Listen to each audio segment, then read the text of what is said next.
इलाके का एक सब इंस्पेक्टर भी मौका वारदात पर मौजूद था, मगर लड़की की लुटती इज्जत का वो वर्दीधारी तमाशबीन बना रहा।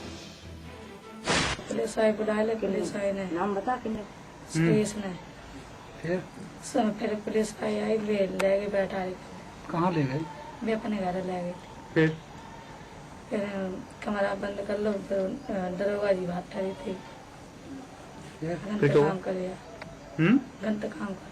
किन किन लोगों ने किया? ना नीरज ना बिन सुरेश। 2 लोगों ने किया था। पुलिस के पास गई थी तुम शिकायत करने? हैं? पुलिस के पास गई थी शिकायत करने? हाँ। क्या हुआ फिर? पुलिस दरवाजे उठाई। इंसानियत की साख पर सवाल खड़ा करता ये शर्मनाक मामला फिरोजाबाद के थाना दक्षिण सुहाग नगर का है। पीड़ित लड़की बाजार गई थी, मगर अनजान थी कि इलाके के रहने वाले 2 दबंग नीरज और सुरेश इसकी इज्जत दागदार कर देंगे। लड़की को जबरदस्ती अगवा किया गया, कोई नशीली चीज सुंघाई गई और फिर दोनों शैतान उठाकर एक कमरे में ले गए। जमकर मनमानी की गई, लेकिन हैरानी की बात देखी, लड़की की लुटती इज्जत का गवाह इलाके का एक सब इंस्पेक्टर भी बना, जो दरवाजे पर खड़ा हैवानियत का पहरा दे रहा था। शैतानों ने वारदात अंजाम दी और मौका वारदात से बड़े आराम के साथ फरार हो गए। मगर जब पीड़ित परिवार थाने गया तो फिर सिवाय चक्कर काटने के अलावा कुछ नसीब नहीं हुआ। ना कोई मेडिकल जांच, ना कोई रिपोर्ट, उल्टा आरोपी अब भी पीड़ित परिवार को धमका रहे हैं। हम लोग अपने बच्चों को घरवाली को लेकर तारीख करने गए थे। तारीख करे के वापस लौटे, लड़की हमारी सब्जी मंडी में सब्जी लेने गई थी। एक लड़का और उसने लड़की को पकड़ के और सुरेश नाई ने फोन किया, गणेश मिश्रा आ गया मौके पर। कौन है गणेश मिश्रा? वो गणेश मिश्रा चौकी एरिया का। वो नशा भी था। मैंने 2 इंजेक्शन लगवाए थे, सब पता कर ली जाए जिला अस्पताल में। लड़की मेरी होश में आ गई। इसमें 2 पुलिस के थे, इस लड़की को बेहोश देख के पीछे डाल के चले गए। जब मैंने देखा तब मैं चौक थाने गया, थाने में कोई सुनवाई नहीं हुई। हद हो गई, एक तरफ लड़की गिड़गिड़ाती रही, दूसरी तरफ जनता का एक रक्षक बेजुबान बेदिल बनकर सब कुछ यूं ही देखता रहा। अभी तक पीड़ित परिवार इंसाफ की आस लगाए आरोपियों के खिलाफ सजा का इंतजार कर रहा है, मगर आरोपी अब भी खुली हवा में सांस ले रहे हैं। सवाल उठना लाजमी है, क्या ऐसे ही होगी जननी की सुरक्षा? आखिर कब तक? अनिल शर्मा, फिरोजाबाद समाचार प्लस।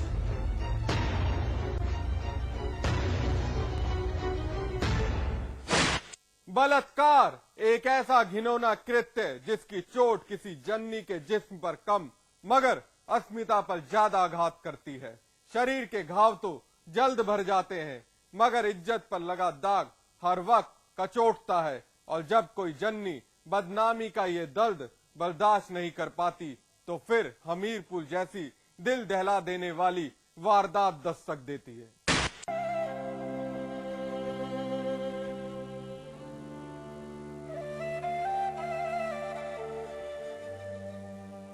हर पिता की एक ख्वाहिश होती है, घर से अपनी लाडली की डोली विदा करना।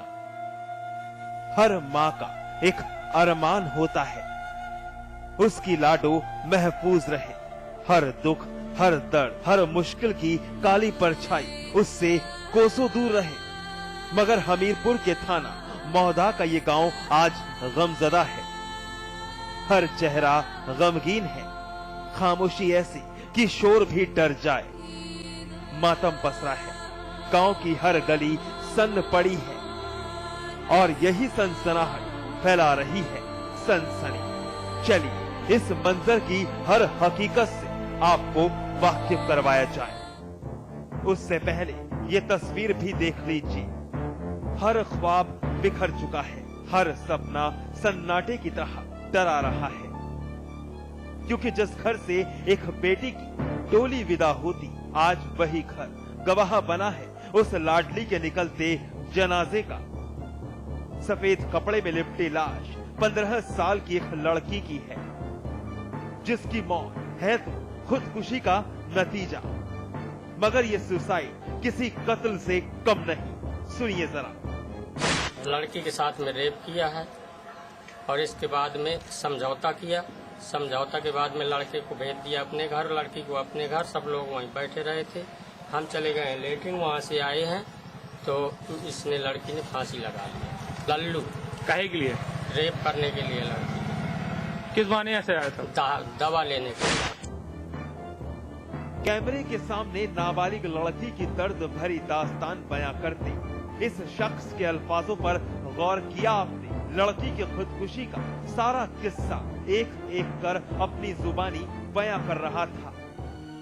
सुसाइड की वजह साफ की जा रही थी। दरअसल लड़की घर पर अकेली थी, माँ बाप बाहर गए थे। गांव का रहने वाला लल्लू नाम का एक दरिंदा मौका पाकर घर के अंदर दाखिल हुआ, लड़की के साथ मनमानी और फरार हो गया। परिवार घर लौटा तो पीड़ित लड़की ने सारी आपबीती बयां कर दी। इज्जत की खातिर परिवार चुप रहा और पंचायत बुलाकर फैसला करवा दिया गया। आरोपी इस तरह आजाद घूम रहा था। परिवार इज्जत की खातिर जुबान बंद कर ली, मगर लड़की लुटी आबरू का दंश झेल नहीं पाई। सदमा लगा, सुसाइड कर लिया और फिर लड़की के इस कदम से फैल गई सनसनी। मम्मी ने जाके देखा उन्हें और वो लड़का वहीं पे था। इसके बाद में सुबह उन लोगों को समझाते रहे। फिर इसके बाद में थोड़ा देर बाद लड़की चली गई घर और इसके बाद में उसने आत्महत्या कर ली। अपनी बेटी क्या खोई, परिवार की नींद टूट गई, दिमाग से छूटी इज्जत की सारी धुंधली तस्वीर छट गई।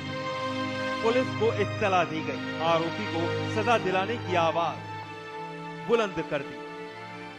लड़के के साथ उसका कोई संबंध था और उसने जब जानकारी होने पर काफी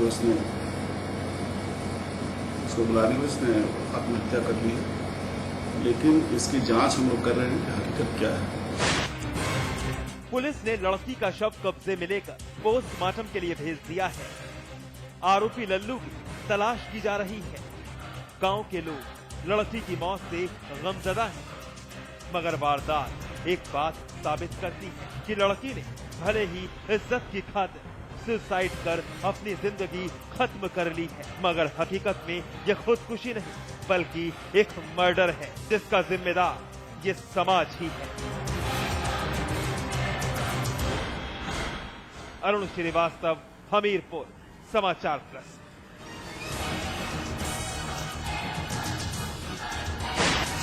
एनकाउंटर में आज बस इतना ही, लेकिन हमारी आपसे एक अपील, मुस्तैद रहिए जुर्म की हर उस दस्तक को सुनिए जो कभी भी आपकी दहलीज पर दस्तक दे सकती है। नमस्कार।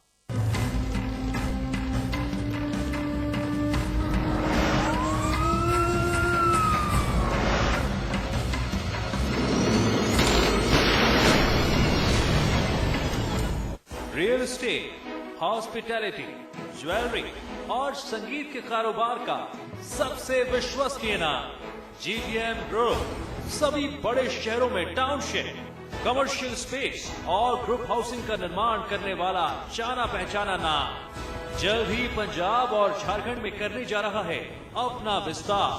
The destination of your aspirations. GTM, let's make it happen. इसमें टेस्ट है, तंबाकू नहीं। आप भी आजमाइए रजनीगंधा। रजनीगंधा फिल्मी, जिन्होंने बाकी छोरों को बना दिया स्टार और गोरी हीरोइनों को कलाकार। गोरी गोरी ओ बाकी छोरी स्टोरी जिसने ऑडियंस को खुद से जोड़ा। प्यार किया तो डरना क्या, जब प्यार किया तो। संगीत जिससे पैदा किया डांस। गीत जिसने सिखाया रोमांस।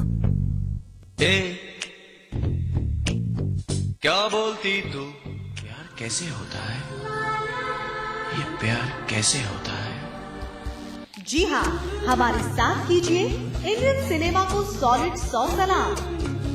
देखिए बेमिसाल 100 साल। एंटरटेनमेंट प्लस में दोपहर 12:30 बजे और शाम 6:30 बजे सिर्फ समाचार प्लस पर।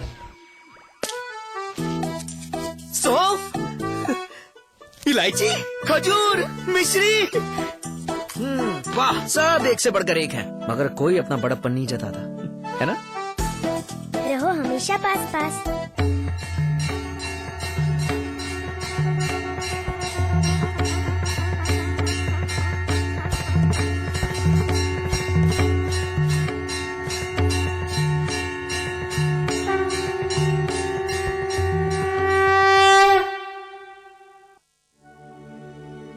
स्वाद बड़ी चीज है, स्वाद से बढ़कर कुछ नहीं। तुलसी सादा पान मसाला। मीडिया का एक महारथी जो बखूबी समझता है सत्ता के मोहरों की हर चाल, जिससे कभी छिप नहीं सका राजनेताओं के दिल का हाल, जो जानता है हर सच को सामने लाना, जिसे जनता ने भी अपना प्रवक्ता माना। देखिए अमिताभ अग्निहोत्री को सिर्फ समाचार प्लस पर। खबर वही जो हमने कही। आज ली क्या?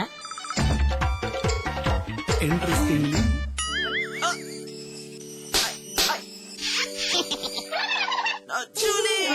रिफ्रेशिंग मिनी गम। आज ली क्या? कुमाऊं हो या गढ़वाल या राजधानी देहरादून का कोई बवाल हो, पहाड़ी क्षेत्र की हलचल या मैदानी इलाके का कोई सवाल, जानिए उत्तराखंड का पूरा सूरत हाल। देखिए हमारा उत्तराखंड सुबह 7 बजे, दोपहर 1:30 बजे और शाम 7 बजे सिर्फ समाचार प्लस पर।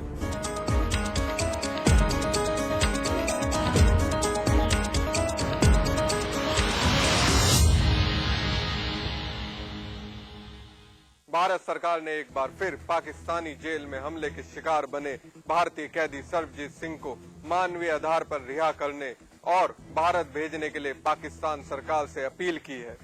लाहौर की जेल में कैदियों की जानलेवा हिंसा के शिकार भारतीय कैदी सर्वजीत सिंह के बचने की उम्मीद कम है। उसे देखने के बाद परिवार के सदस्यों ने रविवार को भारत सरकार से मदद की गुहार लगाई है। परिवार की इच्छा है कि सर्वजीत सिंह को इलाज के लिए भारत ले जाया जाए। वहीं पाकिस्तान ने जेल में हमले में घायल हुए भारतीय कैदी सर्वजीत सिंह के इलाज के लिए एक पैनल गठित किया है, जिसने यह राय दी है कि सर्वजीत को इलाज के लिए बाहर नहीं भेजा जाएगा। यह खबर पाकिस्तानी मीडिया के हवाले से आई है। इससे पहले भारत में सरकारी सूत्रों का कहना है कि भारत ने पाक सरकार से मांग की है कि सर्वजीत को भारत से बाहर भेजने की सूरत में भारत में इलाज करने के लिए भेजा जाए। लोकसभा में आज सांसदों ने जम्मू कश्मीर के लद्दाख क्षेत्र में चीनी सैनिकों की घुसपैठ के मुद्दे पर जमकर हंगामा किया। सांसदों ने सरकार के ढिलमुल रवैये को लेकर भी आक्रोश जाहिर किया। समाजवादी पार्टी के मुखिया मुलायम सिंह यादव ने सरकार पर हमला बोलते हुए कहा कि पिछले 8 सालों से वह इस मुद्दे पर सरकार को चेता रहे हैं। चीन हमारा सबसे बड़ा दुश्मन है और उससे सावधान रहने की जरूरत है। उन्होंने भारत के विदेश मंत्री सलमान खुर्शीद के प्रस्तावित चीन दौरे का भी विरोध किया। समाजवादी पार्टी के प्रमुख मुलायम सिंह यादव ने चीनी घुसपैठ के मुद्दे को संसद में उठाते हुए सरकार पर इस दिशा में कुछ नहीं करने का आरोप लगाया। लोकसभा में बोलते हुए श्री यादव ने कहा कि चीन सबसे बड़ा दुश्मन है। सदन में शून्यकाल में उन्होंने कहा कि हम पिछले 8 साल से चेतावनी देते आ रहे हैं कि चीन ने हमारे क्षेत्र पर कब्जा जमाना शुरू कर दिया है, लेकिन सरकार ने इस पर कोई ध्यान नहीं दिया। उन्होंने कहा कि भारतीय सेना कह रही है कि वह सभी घुसपैठियों को खदेड़ने के लिए तैयार है, लेकिन कोई कार्रवाई नहीं हो रही है। मुलायम ने विदेश मंत्री सलमान खुर्शीद की आगामी चीन यात्रा का भी विरोध किया और सवालिया अंदाज में कहा कि विदेश मंत्री किस लिए वहां जा रहे हैं। आपको बता दें कि भारत के विदेश मंत्री सलमान खुर्शीद चीनी प्रधानमंत्री ली केकियांग की भारत यात्रा की तैयारियों के संबंध में आगामी 9 मई को बीजिंग की यात्रा पर जाने वाले हैं। विपक्ष के भारी हंगामे के बीच आज 5वें दिन भी संसद की कार्यवाही नहीं चल पाई। विपक्ष प्रधानमंत्री के इस्तीफे की मांग करता रहा। हंगामे के कारण लोकसभा और राज्यसभा की कार्यवाही पहले 12 बजे तक